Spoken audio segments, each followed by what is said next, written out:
racing people in a motorized vehicle is one of my favorite things. You know, anything with a motor on it, but then you put competition in it. Because then, like, I'm a lazy person. Like, it doesn't about what my physical body can do. It's what I can do on, like, a motor, if that makes sense. So it's like, it's What do you mean, like what your work, like what kind of skills you can put into or craftsmanship you can put into the build? No, into like the final product, like the race. Oh, you just got to be better than somebody else. Yeah. And that fucking gets me going. And then you combine that with speed. I fucking love speed. Dude, it's got to be one of my favorite. The adrenaline I get from going fast has got to be one of my favorite times. Like in time. You've done drag racing on your bike. Have you ever taken it on a road course? Yeah. I had a CBR 600. Remember that silver one I had? There's a picture of me I posted up. Oh, that's right. How'd you like that? Fucking fun, man. Fun. What do you prefer? Which one would you prefer? They're two totally different fun. Like, so the one on the road, on the track, it's like it's the fun plus the competition. But there's still people that are like way better than me, right? Because it's the first time I've ever done it. I still did really well, but not like some of the dudes were passing me on like 250s. But they're just so good at cornering. They know the line. It's all about cornering and how, like your projectile coming in, and which you take the high side or low side as you come. A lot of stuff that I don't know. I just ride to have fun. Mm-hmm. So that was fun. But something about drag racing, dude, there's just so much fucking power to going fast like that. Like where it's like literally sucking you off the seat and you're having to like hold on. Yeah. That's fucking fun, dude. It's super fun. Yeah. But they're both equally expensive. The track is much more expensive than drag racing. Do you get through all your gears when you're drag racing?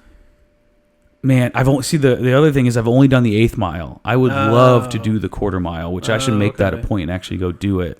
Isn't there one up in it's up in LA, I think. Ramona or something, right out by the Is it? They have that NASCAR track up there.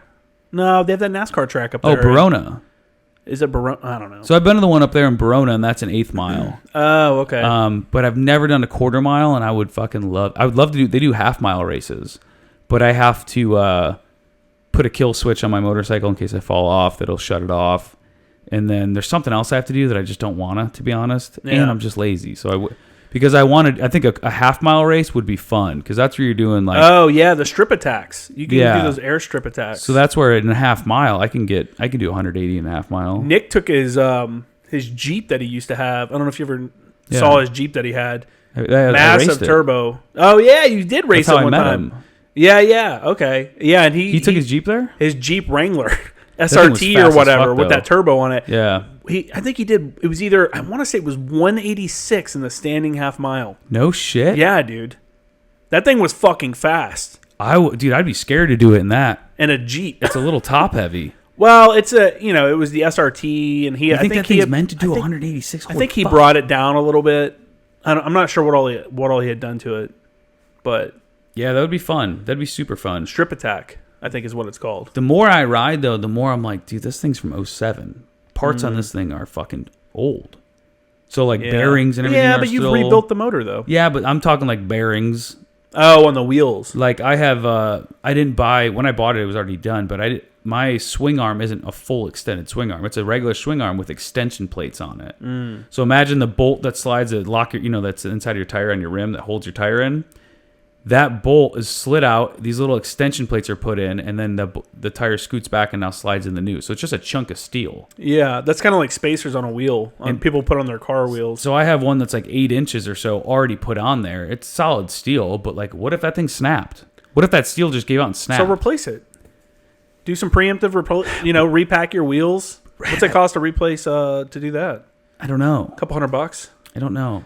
See if you're a mechanic. The steering, you can do it for yourself. The steering, what do you want to call it? The yoke on it, where the bearings are at.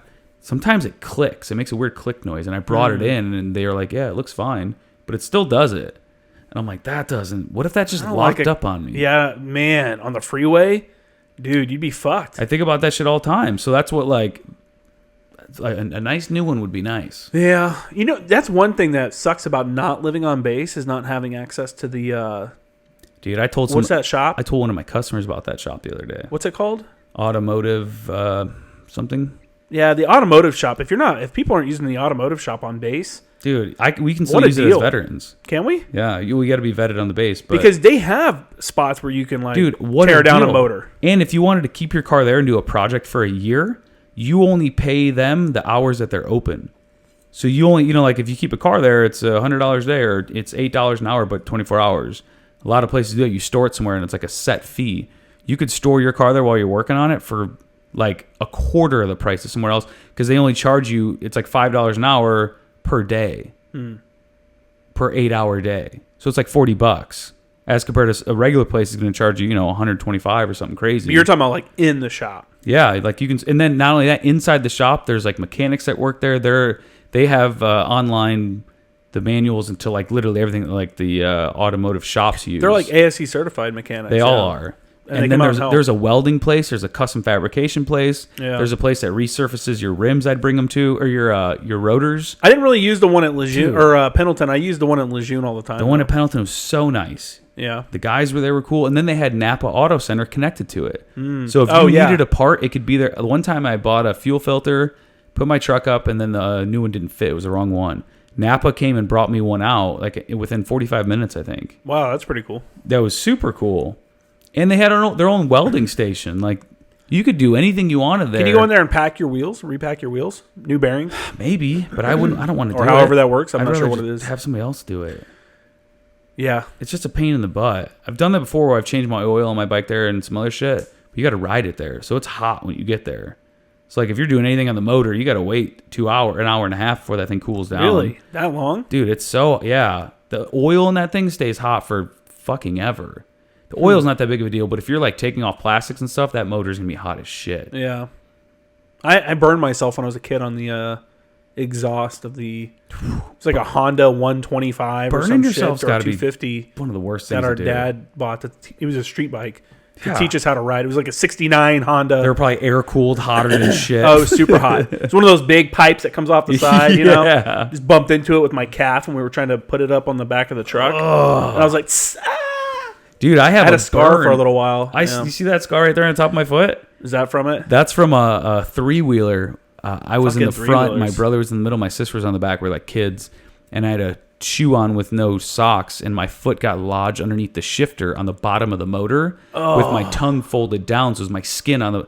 And my foot was stuck. So they were trying to like pull me out. And then they finally got it out. And my dad walked over and they like tried to hide it. We all tried to hide it from him. But he watched the whole thing happen in the window. Yeah. Watched the whole... Didn't come out and help us. Just watched us like these idiots. What are you doing, stupid? It was a 3rd-degree burn, so I couldn't feel it. So that was cool. Oh, fuck. It was like white. It was like Jell-O. Oh. It was so nasty. That's gross, dude. You're lucky you didn't lose your foot. Remember getting in trouble or getting hurt as a kid and trying to hide it? Like, or you like hurt your brother. Like me and my brother, you like hurt one or my sister. And be like, shut up. Mom's going to, they can hear you. Like, you're going to get me in trouble. Shh. Try to keep them quiet. Snap your forearm when you're trying to hide it from your parents. Like, it's fine. That's fine. We used to snap each other with towels. That's kind of gay. You got to go through a phase of snapping somebody with a, hand me that blunt over there. Oh, come on now. Did you smoke the other one? Yeah, I already smoked that other one. Frick. Oh, man. I can't believe I dropped that J in the juice. Yeah, I can't believe you did that. What a piece of shit. This is it's been a while, man. I'm glad we're doing a podcast. It's been a minute. Of quite the minute, actually. Yeah, it's fun. Yeah, it's been a long time. I got a bunch lined up too. I got a bunch of good ones lined up. So I think we're gonna have some really good ones coming up. We got to have another one once I get another computer and everything set up, so I can confirm like all the microphones work all the time and all that shit. We'll have Tracy come back on with you or Paul Smith or somebody. Because I like having a couple people come over and do one. I haven't seen Tracy in a bit.